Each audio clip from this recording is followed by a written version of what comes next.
Welcome back to the Deep Digger Sports Pod. I'm your host, Drew. My other host, right over there. What's up? It's D. Good to see you again. Today we are talking a whole bunch of stuff. All-Star weekend just happened in the NBA.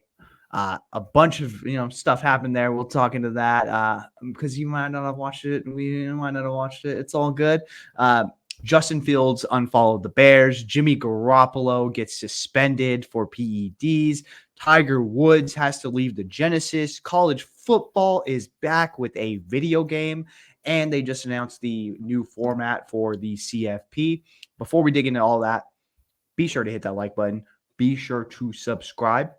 Drop some comments below. You can follow us on all socials. We are on all audio platforms as well, so be sure to rate us 5 stars.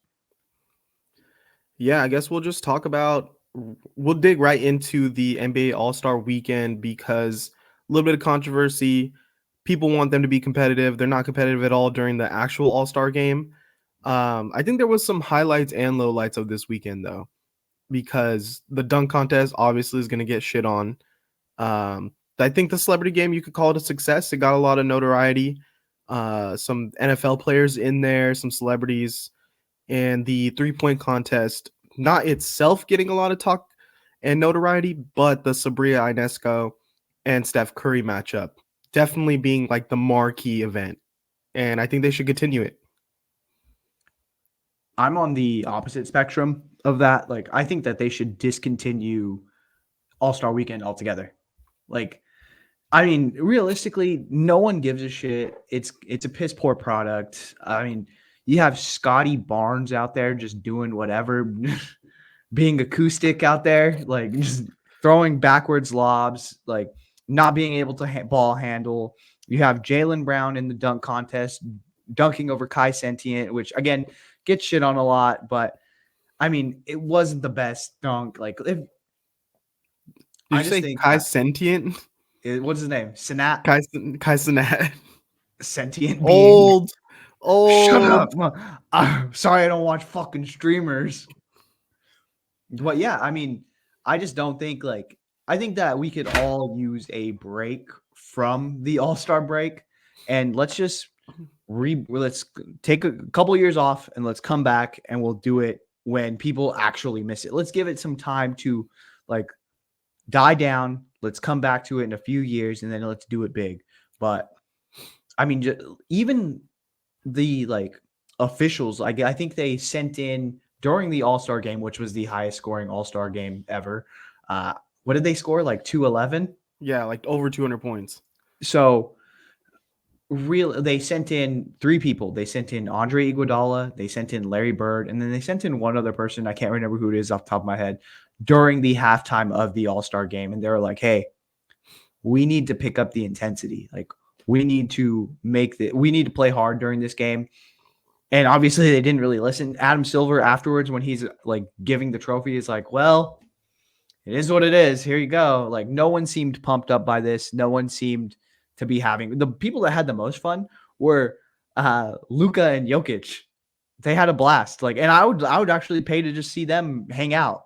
You know what I mean? I would like to see that rather than the All-Star game. So I think we take a whole step back. We have guys that aren't even in the NBA winning the NBA dunk contest.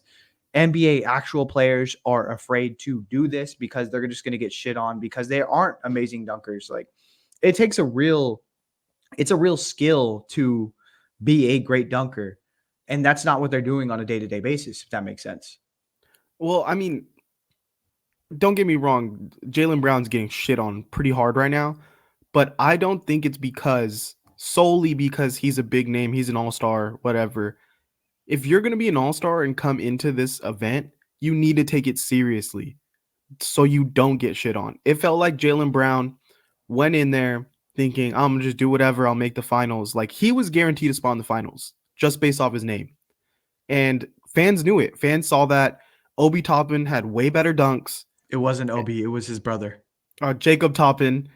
Yeah, I was wondering why this article is calling him Jacob, but he did have a better dunk. He had like a 360 between the legs, and it was like, 42 or something. And then Jaylen Brown, doing the most basic of basic dunks, gets into the finals. And so, yeah, we're playing politics here now. the fans just want to see creative dunks. And I think you got to lean more into like the gimmickiness, like the corniness a little bit. I mean, back in the day, we have someone blowing out a cupcake birthday candle and jumping That over was cars. impressive, though. Yeah, and there's like more creativity. There's like different things going on, but now it just feels like we're not putting in the effort to come up with something creative or different or new. And like, trust me, everyone's playing the college slam dunk contest videos. Yeah. Everyone's playing like the G League slam dunk contest videos, and those are way better and way more creative. So like, it's out there. Like, we can definitely find good dunkers in the NBA, but they need to take a little bit of time to actually come with some good dunks. And I mean, Matt McClung, he's obviously like now hanging his hat on this event, so of course he's gonna win it. Like, he's gonna put in his full effort and try to be the best every year now. I think even then, I think Jaylen Brown had some creative dunks. He had like a dunk tribute at one point. I can't remember who he was tributing. I'm not gonna lie, but it had their picture. You know what I mean? He tried to do the dab one where he was like, "Oh, I'm not looking," but he really was the whole time. So it's like he did try different things, but ultimately, like again, He didn't try. He didn't try. He jumped over Kai Cenat sitting down, and then when he landed, bro, I'm he was like that the down. whole time. I don't know what you're talking about. That was such bullshit that like he deserves to get booed at the All-Star game after that performance. Like, to make it a big deal, like, oh, an All-Star is gonna be in this event, and then for him to put up that effort, like, what are we doing here? You couldn't jump over Kai Cenat standing up. Like, he's like 4'8". Like, how tall is he?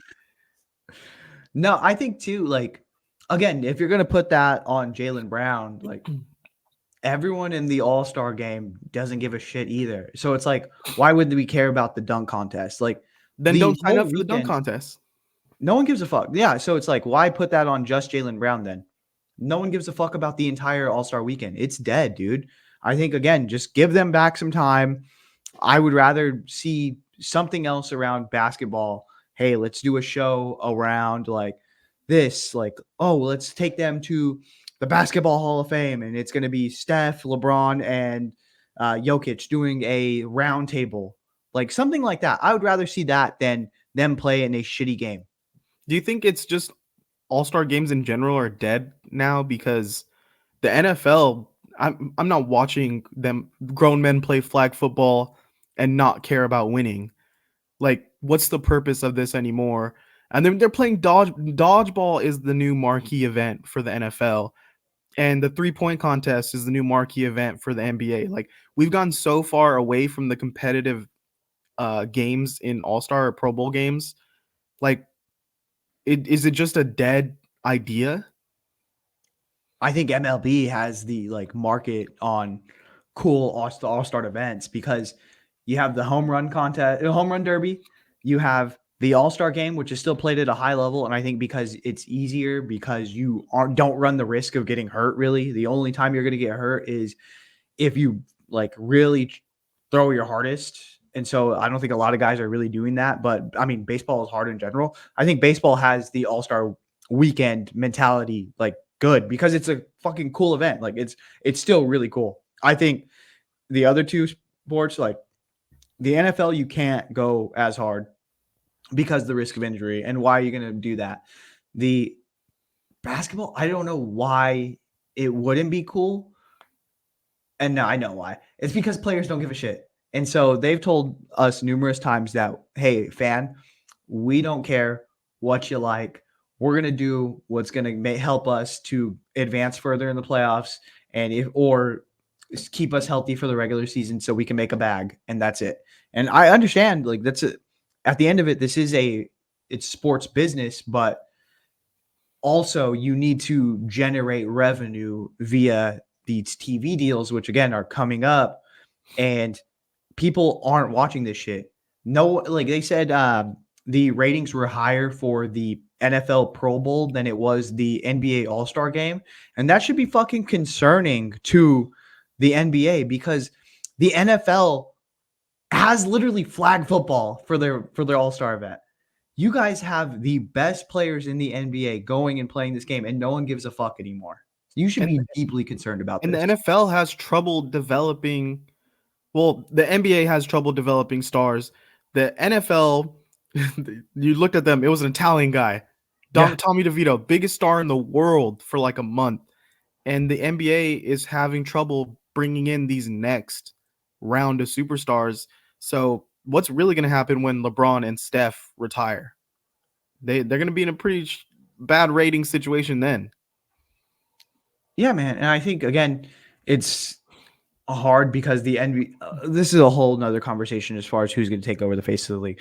I just think that if we're keeping on this topic of the All-Star game, no one's watching it anymore. The players don't give a shit. Let's just exit out. Let's, instead of the All-Star game, how about we move the in-season tournament to this point and let's cash it out then. Let's do Yeah. partial, like up until this point, and then the finals of the in-season tournament be during All-Star weekend. And you could still do your bullshit dunk contest. You could still do your I think the highlight of it was the Sabrina versus Steph 3-point contest. Yeah, so let's talk about that a little bit because I think this is a year where women's basketball is actually starting to gain some steam because the men's college hoops is not really the same product that we're used to. It feels like really anyone can win it this year. Women's college basketball, I'm starting to see a lot more on the timeline. I'm starting to see a lot more highlights, a lot more impressive feats. I think just the quality of players has gotten a lot better in college. And then you got Sabrina Ionescu going against Steph Curry and matching the best score from the men's 3-point contest, shooting from the men's 3-point line. And I don't know. Is this like the kind of the start of women's basketball really breaking into that next level?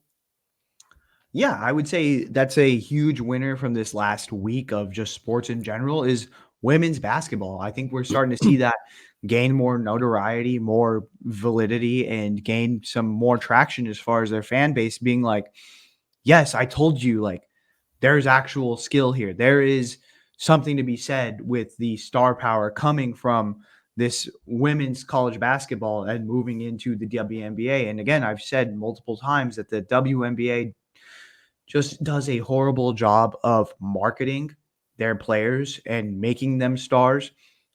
But they did a great job here with Sabrina taking on Steph, and they really showed out as far as it was very interesting. It took down to the last shot for Steph to seal the deal.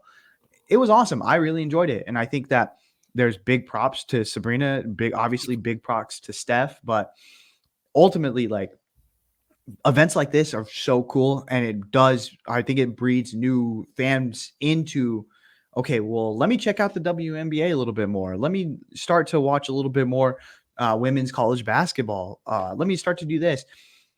As far as where you're coming from, like, how do you, so did you like this well, I know it was a little bit of a kind of gimmicky thing with the 3-point shootout just between those two. I think she should have been in the actual 3-point contest, and I think she would have won it. I think she would have won the actual 3-point contest. And I actually do like this like one-on-one kind of challenge situation. I would like to see more of that during the All-Star weekend going forward. Like, why not bring in 4 women's players and just do 1v1 matches like that? Like 1v1 3-point shootouts and just make that a little tournament. Why not like 8 shooters, 4 from NBA, 4 from WNBA? Let's put them all in a 3-point shooting tournament and let's knock this out because I mean that's what people want to see now is 3-point shooting because no one's hyped about dunks anymore. So I think she definitely held down for the women's league, and I think it's not just her. Like Caitlin Clark has been the biggest name out there almost out there for women's basketball in general, pro or college. And you know how many times they brought up her name during that broadcast? I think she is doing a lot more. She's one of the main reasons that women's basketball is kind of coming up. And it's not just that she's really good. Right now, you have to stay in college 4 years if you're a women's basketball player because you're not getting the marketing. You're not getting huge money to go to the WNBA. So what are we going to do? We're going to stay here. We're going to build a great team. And we're going to try to win national championship. And you're seeing that right now where there's so many competitive teams. Notre Dame's looking good. Louisville's looking good. LSU's still top 15 when they have stars. Iowa, obviously. And there's just multiple teams that I think are putting together good product. And when good product comes out, fans will start to watch. And I think it's we have to like normalize talking about them, because once these girls get into the WNBA in the next 4 or 5 years, I think it is going to become very mainstream, where Caitlin Clark, Angel Reese, and all these women are big names.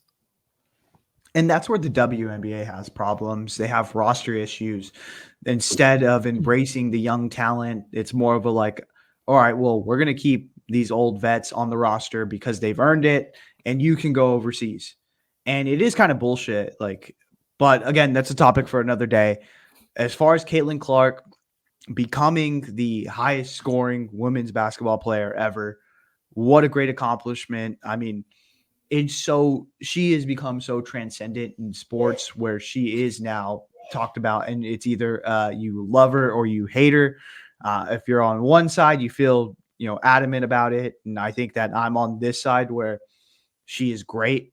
And then you have these other people that the Shale Swoops, the Jay Williams, where it's like, I can't call her great. There's an asterisk by her name because she didn't win a title. She had a COVID year, even though she didn't have a COVID year. You make up all the excuses, or you put praise, and either way, you feel very strongly about it. Yeah, and I think it's kind of dumb to put a title against her, because a lot of great college basketball players have never won a title. I mean, we're gonna say Caleb Williams is trash because he didn't win a national championship. It's like, what are we doing here? What What about standard are we? LeBron James? He doesn't have a college Yeah, championship. he never even won a college game. So you want to talk about who's struggling in college? But yeah, I think it's kind of dumb argument. We'll see. Her career's not over in college, but you also have to take into account all the teams are pretty good this year, and pretty good and well balanced her whole time in college. It's not like you had a Fab Five in Michigan and like they tore through the tournament. There's not like marquee. There's not just her marquee team and then a bunch of nobodies. Like, if you look throughout the landscape of women's college basketball, there's a lot of really good teams and teams that have been really good for a long time. And so I think I'm equally excited to watch the men's and the women's tournament, because the men, I have no idea. Anyone could win it. And same thing for the women's, but I think there's more star power in the women's side right now. Yeah, which is actually really weird. I don't think there's ever been a time where a woman has been the face of college basketball by far. And it's weird because this year, especially, we have Purdue and Zach Edey. Zach Edey won National Basketball Player of the Year last year. He looks like he's going to win it again this year, hands down, pretty easily. And yet, it's all about Caitlin Clark. And so I think that shows what level of star power, of greatness. I mean, not only is she the leading scorer, I think she's now 6th in assists all time. So she's not just like, oh, I'm going to be Russell Westbrook. She's also dishing the rock too. It's fucking crazy. Yeah, it's insane what she's doing right now. And I think we should just stay within this college realm, because big news coming out: college football, the game is coming back. EA Sports, will you let us down? Probably, but I'm going to buy that shit day one. How are we feeling about college football game? I don't think it's gonna happen. I know they announced it. I don't know. I'll believe it when I see You it. didn't see the preview where they already showed they're like making the animations. They already got teams on board, If it's gonna come out this year, like, they should already be way further than that. But it is what it is. Hey, like, honestly, again, love the old game. I just don't know how you're going to be able to capture the nostalgia. I feel like they're going to do some bullshit where it's going to be a lot of pay to play, like Madden has become, where it's like, all right, well, the main thing is my ultimate team, and you're going to have to pay for X, Y, and Z. And it's like, that's fucking bullshit. I don't want to do that. What I want to do is grind on dynasty mode. I want to recruit. I want to build up my program. And so I'm just a little concerned about that. I'm a little concerned about the pay to play, about how NIL is going to fit into this. And I know they are doing the different levels of schools, so that'll be cool as well. But again, I'll believe it when I see it. It has so much potential. Like it's there. Like I don't understand where EA, they have a great product. Just pull it from 20 years ago and bring it here. Like you already made the blueprint. Just do it again, but with better graphics. And so that's kind of what I'm hoping. I know they're gonna fuck it up. I'm expecting Dynasty mode to be like franchise mode and just be so bare bones and not what it used to be. But you know what? I'm gonna, maybe I'll bring like a D3 school up through the ranks. And I seen they're having like HBCUs in there. I'm hoping, I could go in, maybe play high school a little bit and then get recruited. That'd be interesting. But I hate how Madden and like EA does, like they keep hearing the criticism. We want better franchise. We want better franchise. And they're like, you know what these guys really want? More Ultimate Team bullshit. And it's like, no, we don't want that. Oh, you know what these guys want? The yard. They want to play in fucking stupid clothes and lateral the ball to each other. Like, no, we don't want that. If you play the yard, like, I'm not your friend. We cannot hang out. I just want them to like actually take the dynasty mode seriously, because that's really what I care about. Yeah, but ultimately that's not what's going to make EA money. You know what I mean? And so that's my one thing is like, all right, well, where are they going to pour their effort into? This mode that, hey, we buy it once and we're going to play it over and over and over again, and we're just going to enjoy the shit out of it and we're going to love it. Or this mode where it's going to be pay to play. We want you to constantly buy dumb bullshit and just keep, going at it. And hey, there's going to be seasons to it. We're going to come out with blah, blah, blah, and X, Y, and Z. They're probably going to do that rather than a good dynasty mode. Yeah, I just don't want to think about it too much because it's gonna break my heart when I'm gonna buy it either way. Like that's the thing with EA. Like they have a contract with these leagues, and every year they're gonna make a bunch of money because everyone's gonna buy the game. So I hate that they like nitpick and they do focus on these like pay to play modes, because you're gonna make a bunch of money by everyone buying the game every year anyways. And so yeah, maybe a lot of people are still gonna do the pay to play, but like I think the main focus should be making a quality game, and you'll keep getting more and more people buying it every year. I just want a college basketball game again. I want a college basketball game so bad. That shit was so fun. I think that was even more fun than the college football game. Yeah, To be and honest. you'd watch the bubble, like, oh, Yeah. the selection show. Oh, our team, we went 500, but we might make it. I think we could do it. I think we could do it. Yeah, it was And awesome, then dude. yeah, you'd recruit like 1 7-foot kid. Oh, Started off at fucking Albany and then go. dude, yeah, that game was amazing. We should find that game. That's probably, we could probably buy that for cheaper on eBay than the college football game and start playing that. All right. Yeah, I'm gonna go ahead and I'm gonna look it up today. Yeah, let us know if we started a gaming channel, because we just want to play old college football and basketball games. Another news from college football, they announced the format that they're doing with the 12-team playoff. It is top 5 ranked conference winners, and then 7 this other 7 high ranked teams, right? Yeah, so it's the 5 highest ranked conference champions plus the next 7 highest ranked teams that will be determined by the college football selection committee. And I love that. I think it works. People are already shitting on Notre Dame, like they're forever going to be a 6 seed because they don't want to commit to a conference. And yeah, I mean, if you don't want to play, then you don't have to. You could be on the 6 seed. Yeah, sucks to suck. But what do you think about that format? Do you like it? I mean, they've already announced kind of the schedule for next year. I think it lines up good for me. I don't think I have anything else going on. I'm hyped about it. I think it's gonna work. I do think there's going to be some bad teams getting in, and not necessarily bad, but like, come on, are these teams cannot be the upper echelon of college football teams. But I mean, who knows? You get one game, maybe some teams. I think we can build more hype and build more fans watching if, say, a Cinderella story happens. Like, look how much people love March Madness and love watching Florida Gulf Coast go through a bunch of good teams, VCU go through a bunch of good teams. And it always captures more people viewing. And so imagine a 12 seed like Cincinnati or something, like beating a Texas and just squeaking through. And then it's like, oh, next round, I don't know, maybe they make something happen and they can actually get to the dance. And so I think that really adds a lot more to your product. There's gonna be some blowouts. There's gonna be some blowouts, but that one time that the little guy wins, oh, it's gonna be a firestorm.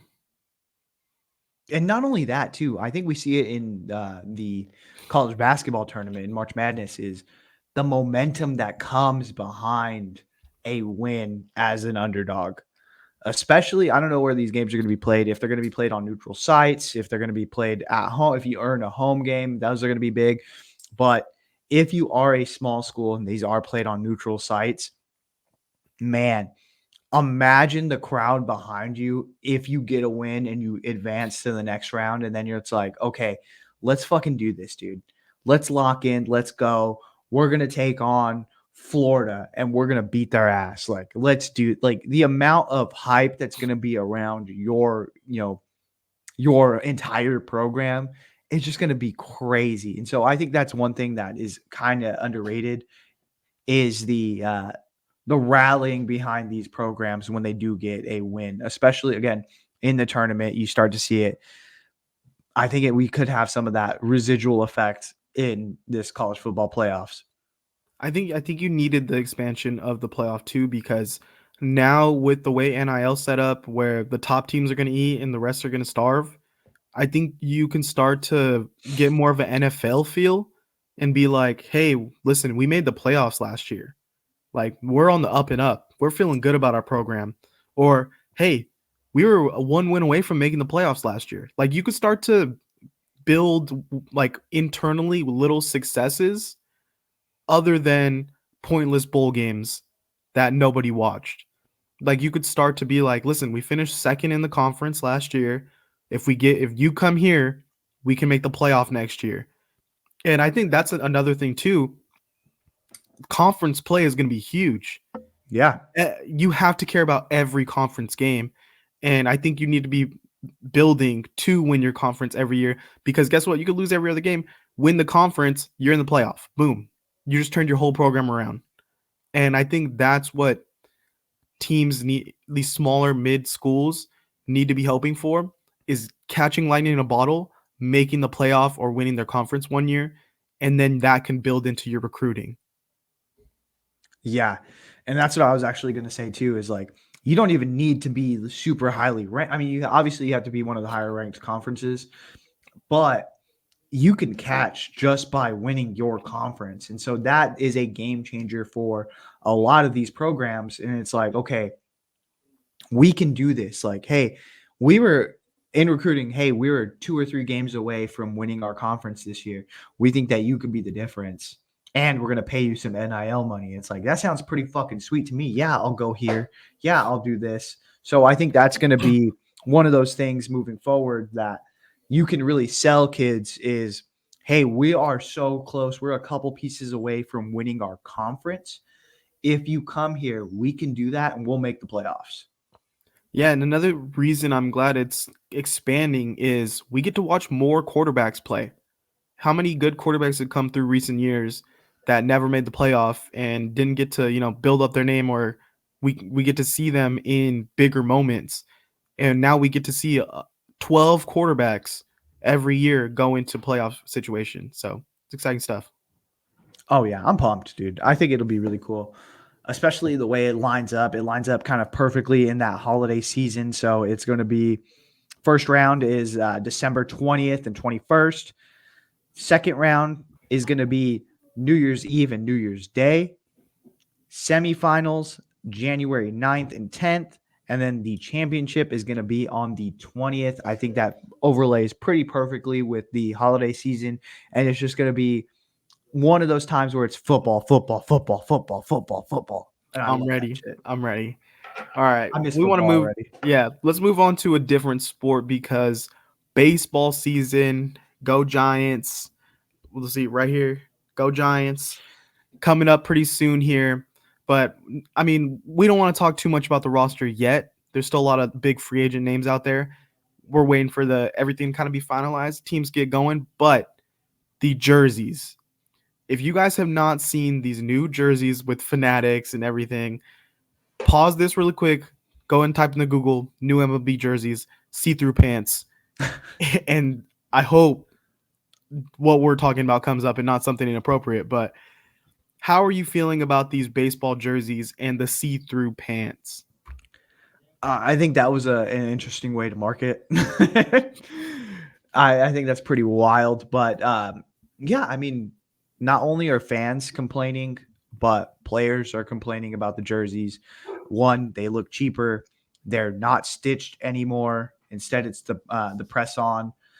They look like fake jerseys. They look even worse than fake jerseys. They look like the giveaway jerseys that stadiums do. And it just doesn't, the font seems smaller and more rounded. The MLB logo on the back is off the collar instead of on the collar. It just doesn't look right to me. It just looks a little wonky. Yeah, and this was like the last league where like basketball, they already ruined the jerseys. Like I was watching a Cavs game earlier, and their jerseys are terrible. It just says Cleveland in yellow and it's red. Like there's no fun to it. There's no like authentic vintagey feel. Like baseball has very unique uniforms, and they always come out looking like sharp, pristine. The stitching, like the detail, and now you just like blah, you just like threw up these fucking plain jerseys onto the field, and the quality is like I could run down a Big Five right now and buy a youth jersey, and like that's what these guys are playing with. Yeah, man. And yeah, they've complained. Rob Manfred has already come out and said, well, whoa, whoa, whoa. These are performance jerseys. These are not visual jerseys. These are performance jerseys. We've already tried them out in the All-Star game previously, and everyone was like loving them, and they were saying that this felt so great. Once you guys buy them and try them on, I'm sure you're going to understand what we're talking about. And my like thought was like, oh yeah, I'm sure once I buy my jersey and I play fucking 9 innings of baseball, I'll feel really good about it. Until then, I'm going to think they suck. And so once I play my 9 innings of my MLB game, I will know that, hey, these are good. I just love to put on my I love to put on my Logan Webb jersey and go hit the gym, you know? Yeah, performance. But it's like, dude, I get it. But if you're going to go so far that way, then you need to have a distinction between actual like game jerseys and fan jerseys. Because okay, like what are we doing in these jerseys? Like I'm not doing Like performance. I'm just gonna tell seeing you the right now. side by I'm gonna sides. slam so many fucking hot dogs and so many goddamn beers. I'm not gonna be doing any athletic in my fucking But jersey. like just seeing side by sides, the colors are blander now. Like the names don't pop, the numbers don't pop.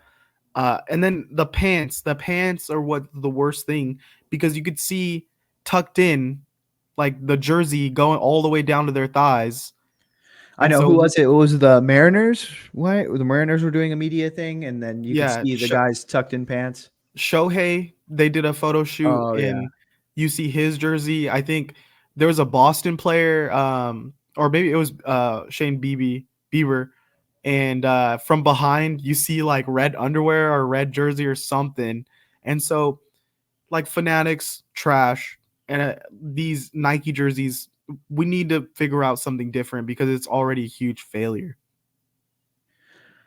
I don't know. I mean, again, Manfred has already come out and said, "Hey, it is what it is. Like you guys are gonna get used to it." So I think that if you're someone who enjoys jerseys, I would go out on eBay right now and buy a bunch of old jerseys and just hold until people get sick of these and they want to pay. They want to overpay on jerseys, and you could just make a profit. It's just ridiculous, like how good quality things were back in the day, because all the expensive jerseys we used to buy were hand stitched, like NFL jerseys, hand stitched, MLB.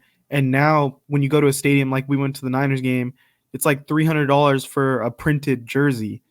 And And it doesn't so even look right. yeah, it looks a little off. Like the numbers are always like a little wonky. So yeah, the quality's not there anymore, but the price is going up. And so you expect fans to pay upwards of 200, 300, $400 for jerseys, and they just don't feel the same. They don't look the same. It's like almost wearing a t-shirt at this point. Yeah, it's so stupid. I'm about done with it. Man, I'm only gonna go for vintage jerseys now. I mean, I can't cheer for any of the new players because jersey's not good enough. Sorry. No, I mean, I can't get. I'll just get a Panda jersey. Did you see him? He's looking good. I know he's looking slim as hell. Yeah, put him on the field. Fuck it. This is gonna be a third place year for the Giants. I can feel it. They suck. Are we going to opening day?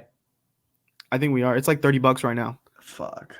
So, if you guys are going to open day, let us know. We're always down to get a beer, talk ball. So, do you want to move into football right now? A little quarterback talk. Yeah, let's do it. Justin Fields went ahead and unfollowed the Bears and the NFL on Twitter. I mean, on Instagram, and got called out by his teammates on a podcast asking him why he unfollowed. And he just said, I you think know it was what? the St. Browns, right? It was St. Browns. Yeah. Said that he just doesn't want to see football on his feed the whole time. And just because you don't follow a girl, don't mean you won't fuck with her. Don't mean you ain't messing with her. Just because you ain't following a girl, don't mean you ain't messing with her. I mean, what do you take for that comment? I think you have to say something like that because, I mean, you are in talks right now. And I think everyone knows that the unfollow is just a standard NFL player move now in the offseason with the team that you are either negotiating with, they're negotiating with you, things like that. I've seen an article today that there's no discussion right now on keeping Justin Fields. It is, hey, we're making this move and we're going to, trade him. So I think that all signs really point to Justin Fields being traded. And now it's about how much value can we get for him and from who. And so I think he understands that too. I don't think he's dumb. I think he sees the direction that the team is going. And realistically, like, I'm sure even he would say, like, yeah, why wouldn't you get a rookie quarterback? I think everyone in the world following the situation is not dumb, except Justin Fields fans. Everyone knows that he's getting traded. He knows he's getting traded. The Bears know. The Falcons know. Steelers, like everyone knows. And Justin Fields fans are still out there like, why would you ever trade him? Like, even if he turned into an amazing MVP level quarterback next year, it's going to be for a different team. I'm sorry. Like, he didn't do enough. And the way the contracts shake out, he's gone. It's like the Trey Lance thing all over again. Like the undenying love that they have for this guy for doing so little on the field. And they're just going to like not really take in what's factually happening in front of them. And so, I mean, the Trey Lance fans fought it for a long time until he finally got moved, and then we didn't hear about him ever again. I think this is going to be – we're still going to hear about Justin Fields because I think he's going to be a starter next year. But, yeah, it's kind of crazy how ride or die these fans are for Justin Fields when it's pretty clear he's getting moved, and I don't think he's been amazing either as a quarterback. No, I think if you watch Chicago Bears games, like, you see there's hits and misses with him, and a lot of the game is boring, if we're going to be completely honest. Like, watching him is kind of a snooze fest, and then it's like, oh, that was cool. All right. And then it's like, let's settle back down, buddy. Like, hey, let's get back where you're at. But I think the main difference between Justin Fields and Trey Lance is Trey Lance was a fucking third string quarterback. Like, and he continues to be a third string quarterback. Justin Fields, on the other hand, is an NFL starter, and he is going to be an NFL starter wherever he gets moved to. And so I think the Bears are going to get value for him. I don't think it's going to be first round value because I don't know why you would then move on to Justin Fields unless you were just in love with him. And if you were in love with him that bad, you probably would have moved up in the draft in the first place and got him. So I don't think a first round is on the table. I think it's more of a second, third. But I think there is a spot for him, and he is going to be a pretty viable starter in the NFL. Yeah, rumor is that the Falcons had him at the top of their board. And they were like, well, why did they draft a tight end at 4 then if he was at the top of their board? Yeah. So, there's a lot of positioning going on right now with the media leaks and the NFL teams trying to say they clearly want to win over Justin and have him like lean a certain way. But yeah, I think this comes down to the Falcons and the Steelers in my eyes. And I don't know why the Commanders aren't really jumping in on this, because you can move back that second pick and kind of try to figure things out a little bit, because you do need a lot to keep building that roster. I think they're just excited to get a quarterback. I think Yeah, new owner, new GM. Let's get in here. Let's do something that puts our mark on this team. We have the second pick. Whoever the Bears decide to get, we're fine with getting whoever they don't get. You know what I mean? I think that's their main thing is like, let's get someone that's going to be completely us that we can market the shit out of, and let's move forward with that. And I don't blame them either. I would want my own guy. Raiders, any chance? No. What would you trade if you're the Raiders? You don't have a lot of assets.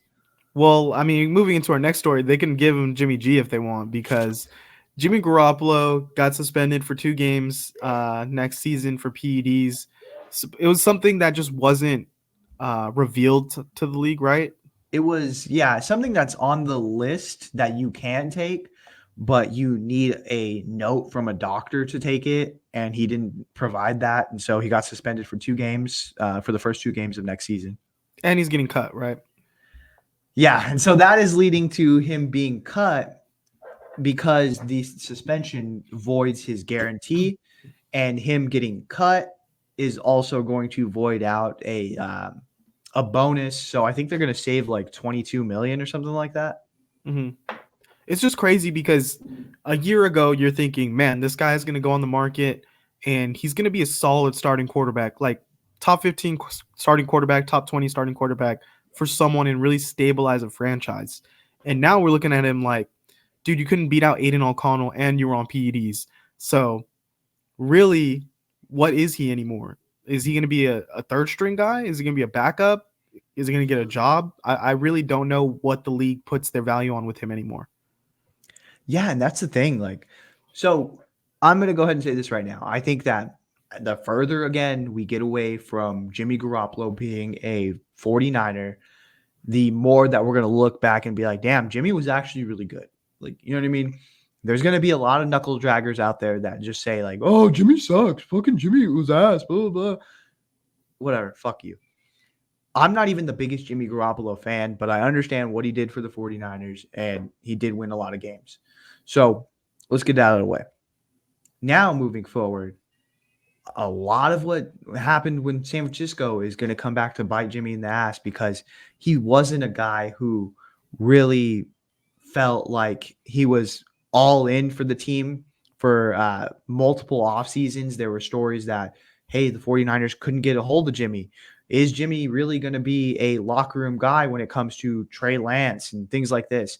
And so I think those stories are going to sit in GM's minds moving forward. And it's going to be like, okay, well, do we really want to bring this guy in as a backup if he's not going to be all in for the team and rally around us and help us win? Or can we just move on to someone else who is a known backup?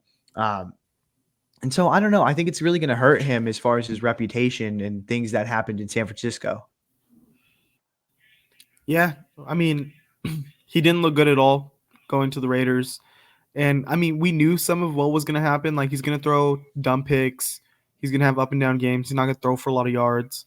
And I feel like just the hype was kind of building for them to do something this season with Devontae Adams, with Jimmy G.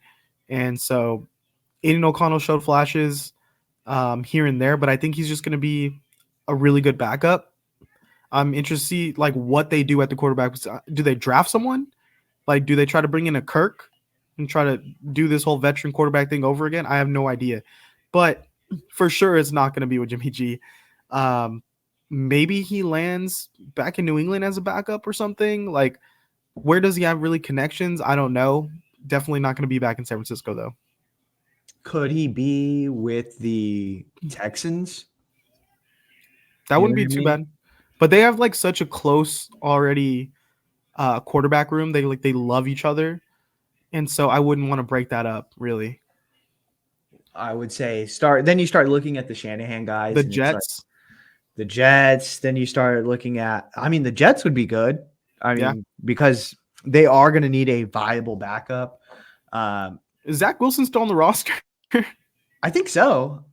What is? Right? Why have they not cut this guy? Like at this point, it's the Jets. Like just let him go. Like just get rid of. Like stop this. He's done. He's had enough. Let Leave him go. Zach Move on. alone. Like let him go start something new. Why are you guys like bitching about him and then just gonna keep him? I don't know. But let's wrap up today talking about a legend, Tiger Woods. Go and give me an update of what you got. Yes, so the Genesis took place at the Riviera this weekend. So Tiger played, and people were excited. Obviously, a lot of fanfare comes when Tiger Woods plays a PGA Tour event, but he didn't make it to the weekend. On Friday, I think he made it to hole 7 and had to take the cart back to the clubhouse. Once he got to the clubhouse, there was actually an ambulance on site. Tiger didn't leave in the ambulance, but they said he had the flu. He had some shanks on Thursday and Friday. Just didn't really look the same. And it's looking like Tiger might be done, man. It really feels shitty. Or maybe he's come back too soon off of injuries and things like that. But he just doesn't look like himself moving forward, and it's just sad to see. Yeah, it's tough. I mean, I think he's already turned down his volume of like what he's picking and choosing to play, or what even he's picking and choosing of like, I'm gonna try really hard at this one because I think I could do well. Um, but I think we're in a spot now where Tiger can move into a Tom Brady situation and be more of an executive, and he's getting that golf league going. Um, I think he should start to, take a back seat to playing, but I think he's in a weird position where I think he can also be a lot bigger once he transitions into that more executive and like boss level of golf. Like he can really broaden the fans of this sport, and he can kind of bring back his brand once he gets into that league. Once he starts to, do more events that are centered around his name and image rather than his golf game. Yeah, and we're starting to see him reinvent himself too. He has a new logo. He's with a new team. I think that we're going to start to see a Tiger resurgence as far as the social media push and things like that. He was actually on, I think, the Foreplay from Barstool, one of their videos. So I think we're going to start to see him more out and open. Charlie Woods is playing now, but man, it is tough to see. So he shanked a shot on the 18th hole of the Thursday. And people were saying, oh, he messed up his back. He messed up his back. And he came out and was like, yeah, I was starting to get spasms. And then cut to Friday, he doesn't even make it 8 holes, has to turn around on the 7th, and he comes back and has an ambulance waiting for him. It's tough. They said it was the flu, but I mean, I don't know, man.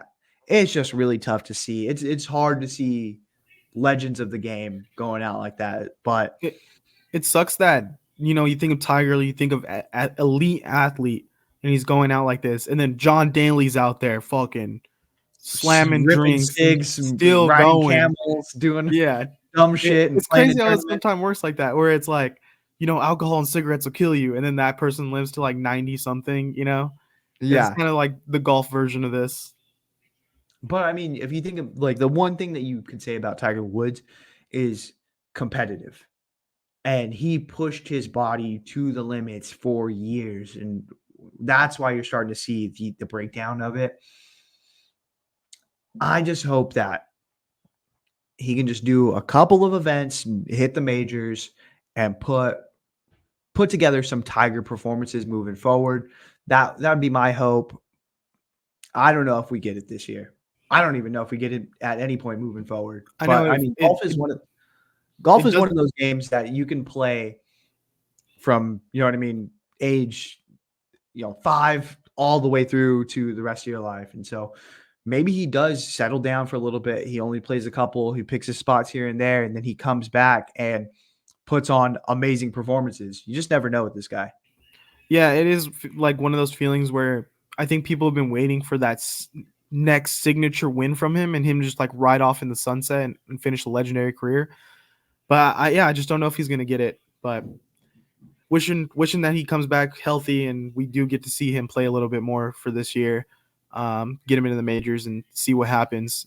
At least put together a good performance at the event. That would be a great send off. And then yeah, looking forward to his new golf league. So Yep. I think that's all we have for today. Make sure you guys like, comment, and subscribe. And yeah, we'll see you next week. All right. Later. See ya.